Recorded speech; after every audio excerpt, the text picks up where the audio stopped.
दोस्तों, आज मैं आपको एक ऐसी हॉरर मूवी एक्सप्लेन करने वाला हूँ जिसमें एक लड़की को किताबें पढ़ने का काफी शौक होता है और किताबें पढ़ने के चक्कर में वो एक ऐसी किताब को पढ़ना शुरू कर देती है जिसकी अधिकतर कहानियां सच होती है। अब किताब पढ़ने के बाद इस लड़की के साथ क्या क्या होता है वो हम इस कहानी में जानेंगे, इसलिए आप वीडियो को भी लाइक कर दीजिए। हम चलिए कहानी शुरू करते हैं। तो कहानी की शुरुआत होती है लॉकडाउन से। हाँ, वही लॉकडाउन जिसने हम सबकी हालत खराब कर दी थी। जहाँ हम कृतिका नाम की लड़की को देखते हैं जो इस मूवी की लीड रोल है और वो अपनी फ्रेंड प्रिया को बता रही होती है कि मेरा ब्रेकअप हो चुका है, जिस पर प्रिया कहती है कि चिल कर, इस दुनिया में और भी अच्छे लड़के हैं। कार्तिका कहते कि अच्छा, जो तूने मुझे किताबें दी थी वो सारी मैंने पढ़ ली है, अब मुझे और किताबें चाहिए। तब प्रिया शॉकिंगली कहती है, क्या सच में तूने वो सारी किताबें पढ़ ली? खैर, तुम्हें जो भी किताब पढ़नी हो वो मेरे भाई की लाइब्रेरी से पढ़ लेना। तब अगले दिन कार्तिका प्रिया के भाई की लाइब्रेरी में आती है और इतनी सारी किताबों को देखकर वो मुस्कुराते हुए कहती है कि चलो, इतनी किताबों से तो मेरा लॉकडाउन बीत जाएगा। जिसके बाद वो किताबें देखने लगती है। तब उसे एक जगह धूल जमी हुई अजीब सी कवर वाली किताब दिखती है, जिसे देखकर उस किताब को उसे पढ़ने की उत्सुकता जाग जाती है। फिर वो किताब को साफ करके उसे पढ़ना शुरू करती है। तो इस किताब में 5 अलग अलग कहानियां होती है। तब वो पहली कहानी पढ़ती है जिसमें एक मीरा नाम की लड़की अपने फ्लैट के दरवाजे के बाहर बैठकर रो रही होती है।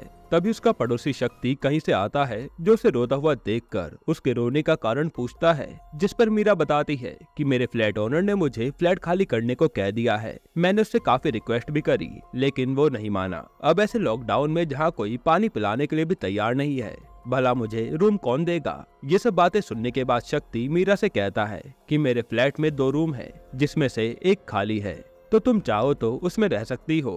पहले तो मीरा काफी सोच विचार करने लगती है, लेकिन कोई दूसरा ऑप्शन न होने की वजह से वो अपना सामान लेकर शक्ति के फ्लैट में चली जाती है। अगले दिन शक्ति और मीरा बालकनी में खड़े होकर कॉफी पी रहे होते हैं। तब शक्ति मीरा से बताता है कि तुम्हें पता है कल तुम्हारे फ्लैट के मालिक की एक्सीडेंट में मौत हो गई। जिस पर मीरा कहते कि क्या बात कर रहे हो, कभी कभी मुझे लगता है कि मेरे अंदर कोई पावर है। दरअसल कल मैंने गुस्से में अपने मकान मालिक को काफी उल्टा सीधा बोल दिया था कि तू तड़प तड़प के मरेगा और तेरी बॉडी को कोई हाथ भी नहीं लगाएगा। और देखो, आज वो सच भी हो गया। उसकी एक्सीडेंट की वजह से तड़प तड़प कर मौत हो गई और म्युनिसिपालिटी वाले उसकी बॉडी को भी कार से बाहर नहीं निकाल रहे। जिस पर शक्ति हंसते हुए कहता है कि तुम क्या पागलों वाली बातें कर रही हो, लगता है आजकल तुम टीवी ज्यादा देखने लगी हो। तभी एक फूड डिलीवरी वाला अपना ऑर्डर देकर जा रहा होता है। उसे देख मीरा कहती है कि देखो, अभी मैं चाहती हूँ कि इसकी गाड़ी खराब हो जाए, और सचमुच डिलीवरी वाले की गाड़ी खराब हो जाती है। जिसे देखकर शक्ति हैरान हो जाता है, मगर थोड़ी देर बाद वो बाइक स्टार्ट हो जाती है और डिलीवरी वाला अपने रास्ते निकल जाता है।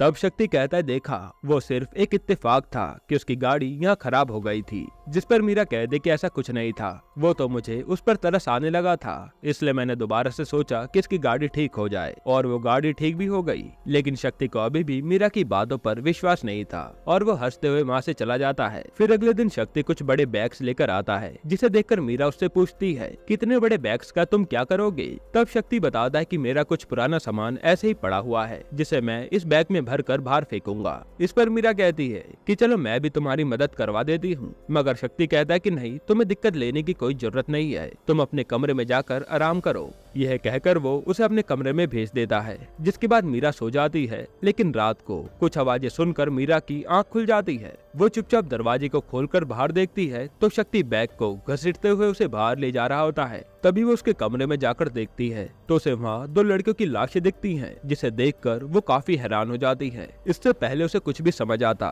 तब तक उसे शक्ति के आने की आवाज आती है और मीरा अपने कमरे में चली जाती है। साथ ही वो सेफ्टी के लिए अपने पास एक चाकू भी रख लेती है। अब रात को शक्ति मीरा के कमरे में आता है और उसे फिजिकली टच करने लगता है। तब मीरा चाकू लेकर पीछे घूमती है तो वहाँ पर कोई भी नहीं होता। अगले दिन मीरा वहाँ से निकलने का प्लान करती है, लेकिन शक्ति को मीरा के इरादे समझ आ जाते हैं और वो उसे एक कुर्सी पर बांधकर कमरा बंद कर देता है। जिसके बाद शक्ति बाथरूम से एक लड़की की लाश को लाता है और उसे काट पीट कर बैग में भरने लगता है। तभी उसे हॉल में से कुछ आवाजें आती हैं। चेक करने पर वो देखता है कि हॉल में रखी कुर्सी अपने आप हिल रही है। साथ ही उसे डरावने इल्यूजन्स आने लगते हैं। तभी शक्ति के फ्रेंड का वीडियो कॉल आता है और वो पूछता है कि तेरा लॉकडाउन कैसा चल रहा है। जिस पर शक्ति बताता है कि वो 3 लड़कियों का रेप करके मार चुका है और आज चौथी लड़की की बारी है, जिसे मैंने अपने रूम में बांध के रखा है। इसके बाद शक्ति मीरा की फोटो अपने दोस्त को भेजता है और उसका दोस्त मीरा की फेसबुक प्रोफाइल ढूंढ लेता है। तब वो शक्ति को बताता है कि तू जिस लड़की को लेकर बैठा है ये तो 2 दिन पहले ही मर चुकी है।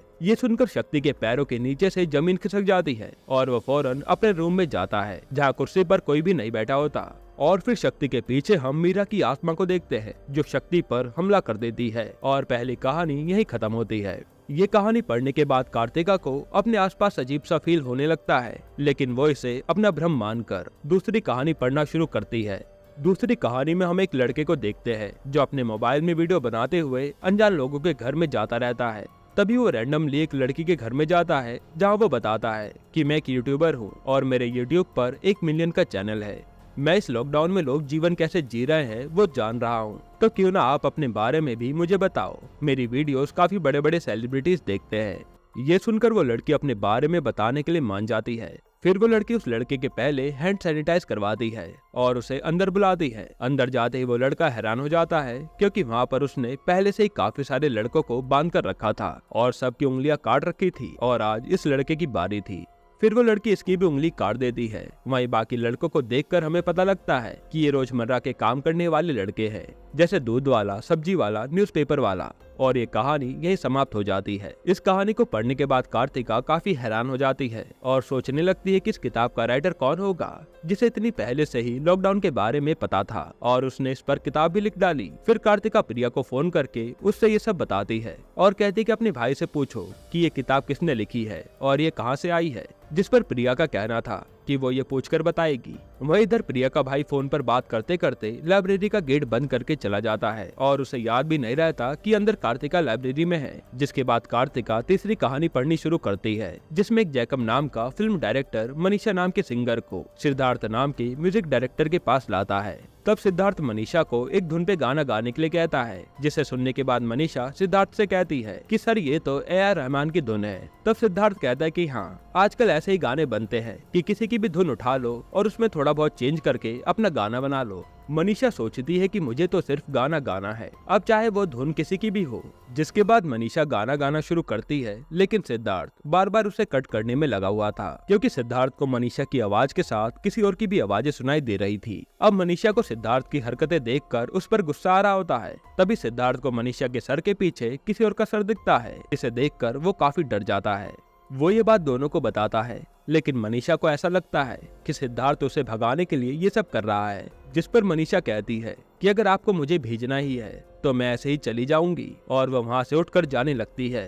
तभी वहाँ की लाइट चली जाती है। फिर तीनों दरवाजा खोलने की कोशिश करते हैं, लेकिन दरवाजा नहीं खुलता और कैंडल जलाने पर कोई कैंडल को बार बार बुझा देता है। इसलिए सिद्धार्थ दूसरी कैंडल लेने के लिए अंदर जाता है। तभी एक औरत लाल साड़ी में कैंडल हाथ में लिए मनीषा और जैकब के पास आती है और रोने लगती है। तब जैकब उस औरत से पूछता है कि तुम कौन हो और यहाँ क्या कर रही हो, जिस पर वो औरत बता दे कि मैं तो कब से यहाँ हूँ और मैं अपने पति और बच्चों के साथ खुश रहना चाहती थी, लेकिन मेरे सारे सपनों पर पानी फेर दिया गया। इतनी देर में सिद्धार्थ वहाँ दूसरी कैंडल लेकर आ जाता है। तब जैकब सिद्धार्थ से पूछता है कि औरत कौन है और क्या तुमने इसे परेशान करके रखा है। सिद्धार्थ पूछता है कि कौन सी औरत। तब जैकब और मनीषा पीछे मुड़कर देखते हैं तो वहाँ कोई औरत नहीं होती, जिस पर मनीषा कहती है कि जरूर वो औरत इसकी बीवी होगी और वो इससे डर के यहाँ से चली गई होगी। वैसे भी ये शक्ल से चोर और मवाली तो लगता ही है। ये कहकर मनीषा बाथरूम चली जाती है। तब वहाँ वही औरत दीवार की तरफ मुंह करके खड़ी होती है और रो रही होती है। मनीषा उसे पूछने की कोशिश करती है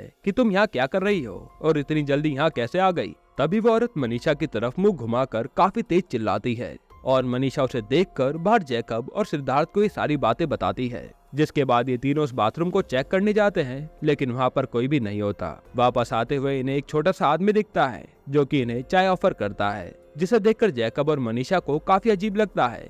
मगर सिद्धार्थ के कुछ न कहने पर वो उससे चाय ले लेते हैं और सोचने लगते हैं कि शायद ये यहीं पर काम करता होगा। ये सोचते हुए वो दोनों चाय पी ही रहे होते हैं।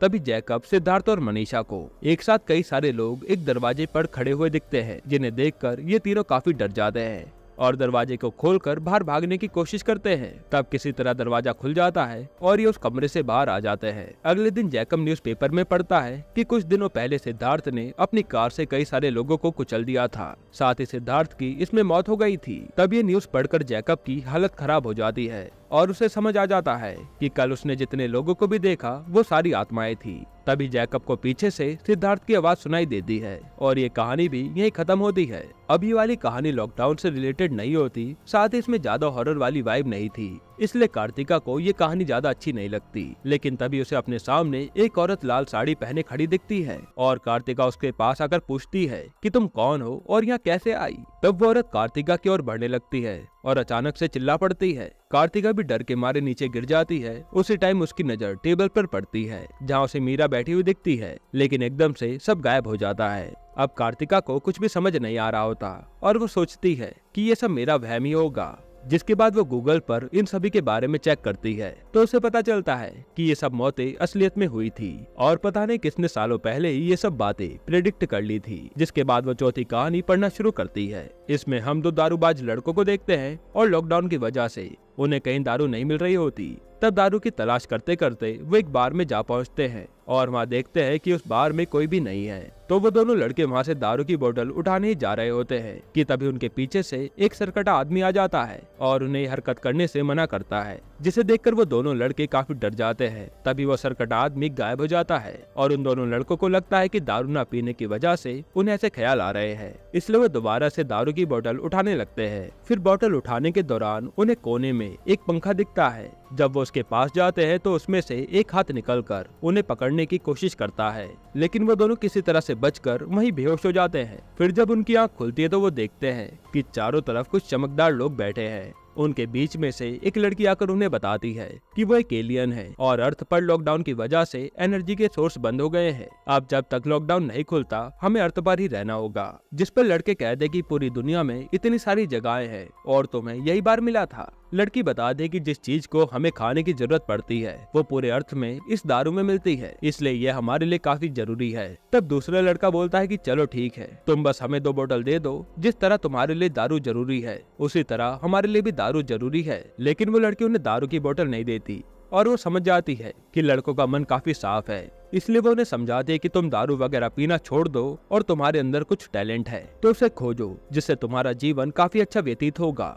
ये कहकर वो वहाँ से गायब हो जाती है और ये कहानी भी यही समाप्त होती है। इसके बाद कार्तिका को वो लड़की अपने सामने बैठी हुई दिखती है और कार्तिका उस लड़की से पूछती है कि तुम तो इस कहानी में थी तो बाहर कैसे आ गई। जिस पर वो लड़की बोलती है कि अच्छा ठीक है, तुम्हें अगर अच्छा नहीं लग रहा तो मैं यहाँ से चली जाती हूँ। जिसके बाद वो भी गायब हो जाती है। कार्तिका समझ नहीं पा रही थी कि उसके साथ ये क्या हो रहा है, लेकिन उसे किताब भी पूरी पढ़नी थी, तो इन सब चीजों को इग्नोर करते हुए वो किताब की आखिरी कहानी को पढ़ना शुरू करती है, जिसमें हम 100 साल पुराना गांव देखते हैं जहाँ एक औरत अपने बच्चे को झूले में डालकर खेत में काम कर रही होती है। काम खत्म करके जब वो झूले को देखती है तो उसमें उसका बच्चा नहीं होता और वो रोने लगती है।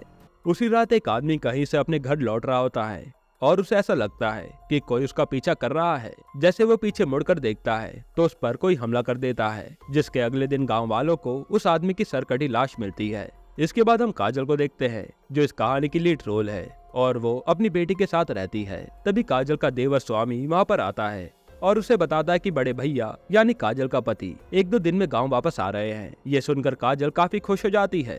दूसरी तरफ हम गांव के मुखिया रंजन को देखते हैं जो गांव में आजकल हो रही हत्याओं के बारे में बात कर रहा होता है। तभी स्वामी कहता है कि हमें पुलिस वालों को बता देना चाहिए। पहले बच्चा गायब हुआ, उसके बाद एक आदमी की लाश मिली, लेकिन मुखिया पुलिस वालों को बताने से मना कर देता है और कहता है कि इससे सभी लोग डर जाएंगे, साथ ही दूसरे गांव के लोग हमसे बातचीत करना भी छोड़ देंगे। उसी समय एक आदमी बताता है कि मुखिया जी, कल मैंने और मेरी बीवी ने अपने खेत में एक औरत को देखा था जो किसी चीज को खा रही थी और खून से सनी हुई थी।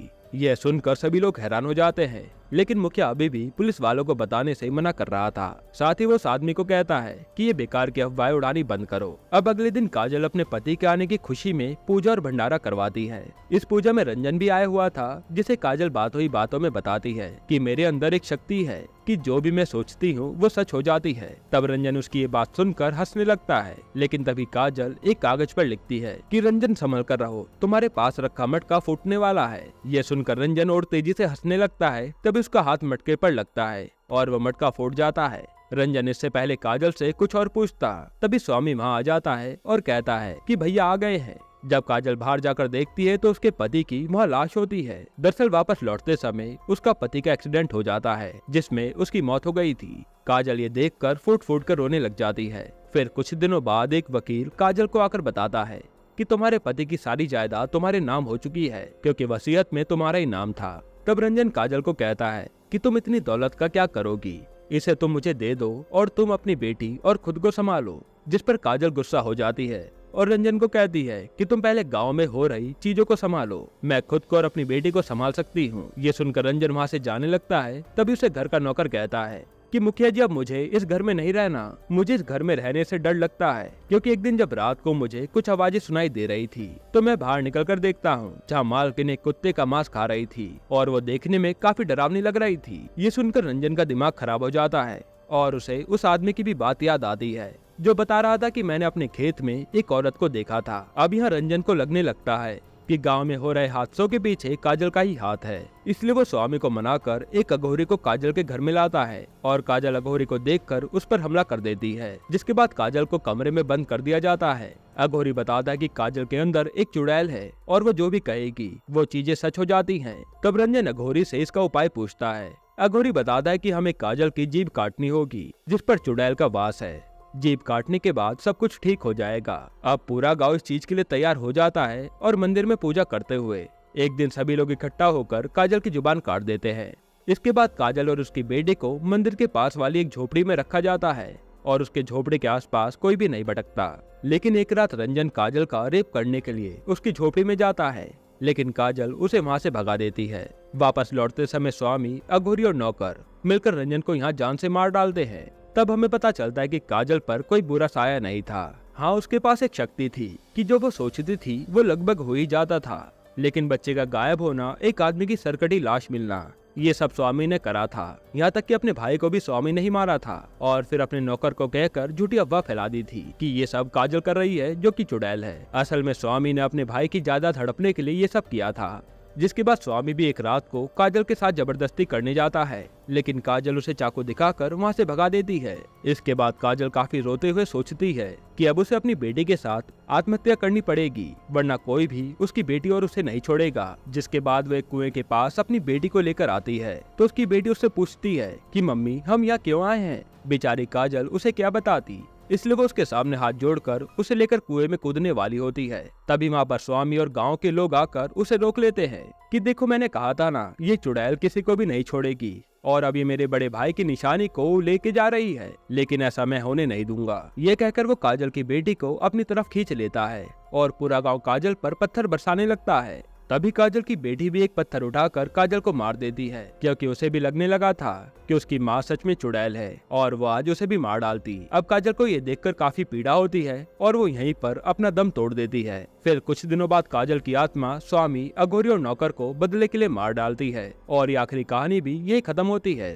अब कार्तिका को ये कहानी पढ़ते पढ़ते ऐसा लगने लगता है कि मानो ये सब उसी के साथ हुआ था और वो रोने लगती है। अगले दिन प्रिया कार्तिका को उस किताब का आखिरी पन्ना लाकर देती है और यहाँ पर मूवी का सबसे बड़ा सस्पेंस रिवील होता है। दरअसल उस पन्ने में जिसके साइन थे वो कोई और नहीं बल्कि खुद कार्तिका के होते हैं। अपने साइन देखकर वो काफी हैरान हो जाती है और ये सारी बातें प्रिया को बताती है। साथ ही वो ये भी कहती है कि अब मुझे सब कुछ समझ आ गया है। 100 साल पहले मैंने ही ये किताब लिखी थी अपनी शक्तियों को आजमाने के लिए कि उसकी कई बातें सच होती है या नहीं। उसने उस किताब में ये भी लिखा हुआ था कि आने वाले टाइम में वो पुनर्जन्म लेकर दोबारा अपनी किताब खुद ही पढ़ेगी और इसीलिए वो इस किताब को पढ़ पाई। अब ये सब देखने के बाद कार्तिका अपनी शक्तियों को आजमाने लगती है और एक कागज पर लिखती है कि आज रात सेंटा क्लॉज मुझ पर हमला करने आएगा। उसी टाइम दरवाजे पर कोई नॉक करता है, मगर दरवाजा खोलने पर वहाँ प्रिया का भाई होता है जो कि प्रिया को लेने आया था। जिसके बाद प्रिया चली जाती है और दरवाजा बंद करने पर कार्तिका को बालकनी में सेंटा क्लॉज दिखता है